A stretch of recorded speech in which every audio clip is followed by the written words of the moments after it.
Hello everyone, আসসালামু আলাইকুম। লোভনীয় জাম ভর্তা রেসিপি আপনাদের জন্য নিয়ে এলাম। দারুণ মজার জাম ভর্তার এই রেসিপিটি আমি কিভাবে করেছিলাম চলুন দেখে নেওয়া যাক। এর জন্য নিয়েছিলাম আমি হাফ কেজি জাম। জামগুলোকে ভালোভাবে ধুয়ে নিয়েছি। এখন দিয়ে দেব পরিমাণ মতো লবণ, দিয়ে দেব ভাজা শুকনা মরিচ, দিয়ে দেব কাঁচা মরিচ কুচি 2-3টা, দিয়ে দেব সামান্য একটু বিট লবণ।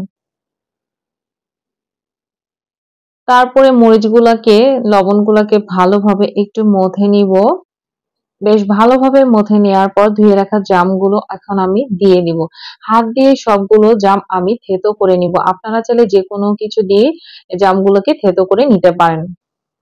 একটা একটা করে জাম আমি এভাবে থেতো করে নিয়েছি।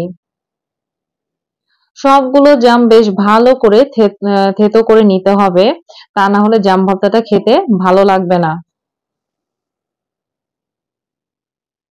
সবগুলো জাম থেতো করার পর দিয়ে দিব একটু সরিষার তেল, তারপরে আবার একটু মেখে নিব।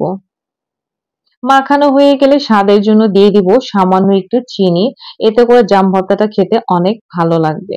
তো আমার দারুণ মজার জাম ভর্তা তৈরি হয়ে গেছে। আমার এই জাম ভর্তা রেসিপিটি আপনাদের কেমন লাগলো কমেন্ট করতে ভুলবেন না, আর রেসিপিটি ভালো লাগলে শেয়ার দিয়ে সাথেই থাকবেন। জাম ভর্তার এই রেসিপিটি অনেক সহজ কিন্তু অনেক মজার।